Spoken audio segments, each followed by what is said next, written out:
Sir, ये जो आज आपने पुस्तक का आज विमोचन हुआ, इसमें आपने कहा है कि हम और पूरा विश्व हमारे आस-पास, इसकी परिकल्पना कैसे हुई और क्या कहना चाहते हैं? भारत क्योंकि उसके विचार का आधार आध्यात्मिक रहा है, इसलिए सारे सृष्टि को परस्पर जुड़ा मानता है।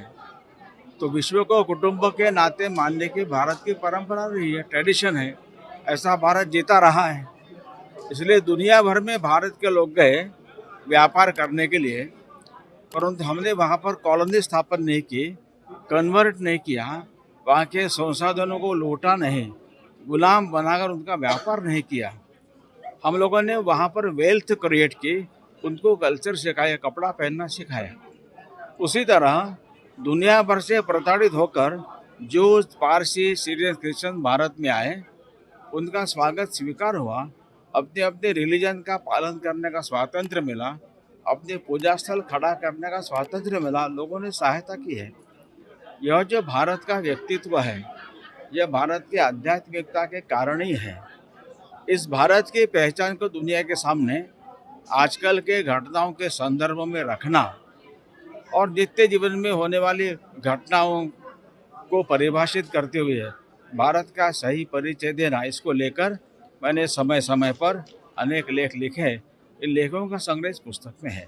ऐसा आपने एक कहा कि सनातन एक भारत सनातन है, इसलिए सब लोग आते हैं, यहाँ रहते हैं, लेकिन लड़ते नहीं है, एक साथ रहते हैं। जैसे दुनिया के और देशों में, जैसे अभी इजराइल फिलिस्तीन में चल रहा है, उसको लेकर के आपने कहा इस तरह के। हाँ, क्योंकि यहाँ पर इसको लेकर कॉन्फ्लिक्ट नहीं हुए।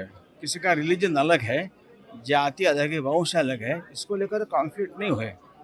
यहाँ पर संघर्ष हुए तो धर्म की स्थापना के लिए हुए। यहाँ के राम और कृष्ण दोनों ने संघर्ष किया, अपना राज्य विस्तार नहीं किया।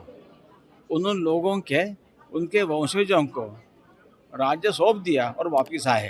ये भारत की परंपरा रही। बस एक आखिरी सवाल है सर, भारत नया रूप में देखा जा रहा है, पूरा विश्व देख रहा है, लेकिन जिस तरह से इजराइल और हमास के बीच में युद्ध चल रहा है, भारत में भी एक ऐसा वर्ग तैयार हो गया है जो गलत ढंग से पेश कर रहा है। इसको लेकर आपकी पुस्तक या आपका विचार क्या कहता है कि भारत का जो सही रूप है उसको गलत ढंग से व्याख्या की जा रही है? ऐसा वर्ग बहुत कम है। उनकी आवाज़ भले मीडिया के माध्यम से लोगों तक पहुंचती होगी, उनके पास ज़मीन नहीं है। ज़मीन को भारत के विचार को लेकर चलने वालों की ही है, वो बढ़ रही है। और इसलिए यहाँ पर भी इस कार्यक्रम में सभी रिलीजन के लोग आए हैं, ठीक है। इसलिए ऐसे लोगों की, ऐसे कट्टरतावादी विचार वाले लोग बहुत कम है, उनकी संख्या धीरे धीरे कम हो रही है। और भारत का विचार है अब अधिक प्रभावशाली हो रहा है और दुनिया एक नए भारत का अनुभव कर रही है, क्योंकि भारत अपनी सांस्कृतिक आध्यात्मिक पहचान लेकर मजबूती से खड़ा हो रहा है। इसलिए भारत की फॉरेन पॉलिसी में, भारत की एजुकेशन पॉलिसी में, भारत के डिफेंस पॉलिसी में एक महत्वपूर्ण शिफ्ट हुआ है, जो भारत के लिए अच्छा रहेगा।